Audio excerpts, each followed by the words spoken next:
Next up, we go to Pasco, Washington, and it's Jeremy's turn. Hey, Jeremy, go ahead. Hi, George. First-time caller.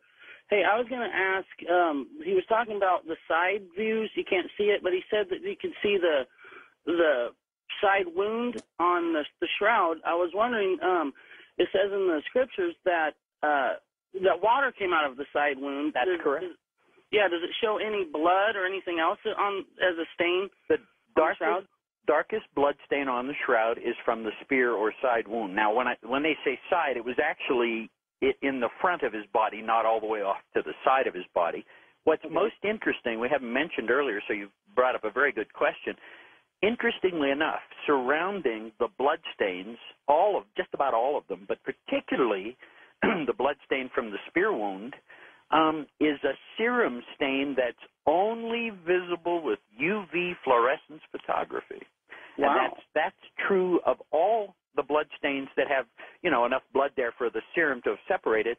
And Dr. Zugaby believes that the gush of water and blood, or water and blood that came out of Jesus when they speared him, was pleural fluid from his lungs and perhaps from his pericardial sac that was punctured by the spear.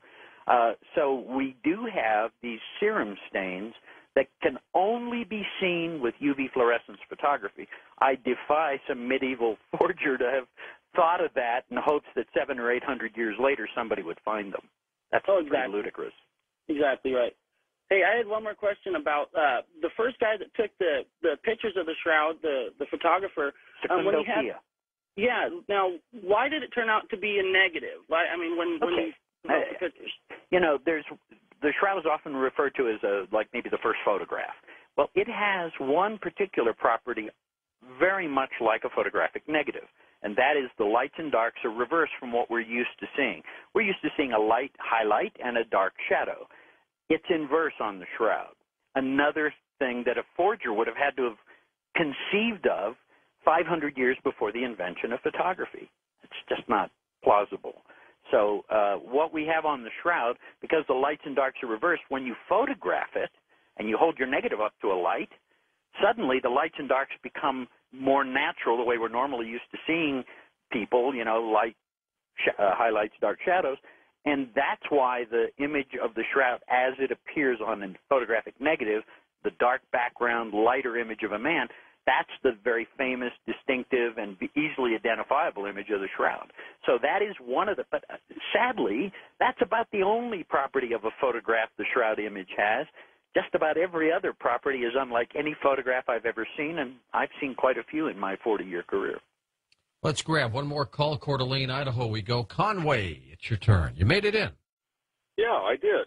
Listen, guys, you're having a great program. I am not calling to affirm or deny the authenticity of the shroud having to do with Jesus, but I'm wondering if anyone has asked the question, because I've been told by a psychic in Spokane, as a matter of fact, I've been told that according to her impressions, that Jesus did not die on the cross at all. Rather, he was drugged.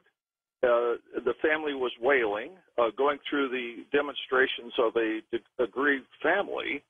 The soldiers were not physicians. It was late in the afternoon. They wanted to hit the bars and maybe the brothels, whatever. It was all quickly, the body was put into a tomb, and later that night reopened and taken out, and he lived to be into his 70s and in Syria. And he and his wife, Mary Magdalene, who was not a whore, by the way, they had 4 kids, and he died in his 70s and so forth. Now, I'm not saying that I know that that's true. Well, I'm asking the question, has anyone raised the question as to whether or not he actually died on the cross? Yes, okay, absolutely. and we've got a minute to go, so I'll let you answer it before we're done here, Barrie. Okay, I'll answer it as quickly as I can. What you're quoting is something called the swoon theory, that Jesus wasn't dead, that he was revived and spirited away. There's a tomb of Jesus in India where they believe he went and ultimately died, and somebody's buried in that tomb. I don't believe it was Jesus, but that's what some people believe.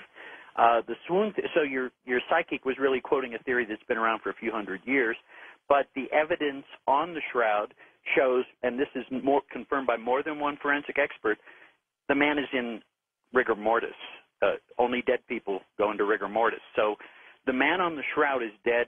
There's both post-mortem and some pre-mortem blood before his death, but mostly post-mortem blood. So it's highly unlikely that Jesus survived that cross. He probably died of several different types of shock. He had been given no water, anaphylactic shock, traumatic shock from the crucifixion. I don't think he survived it. Thank you, Barrie. Barrie's book, Turin Shroud, there's a link of his website at coasttocoastam.com.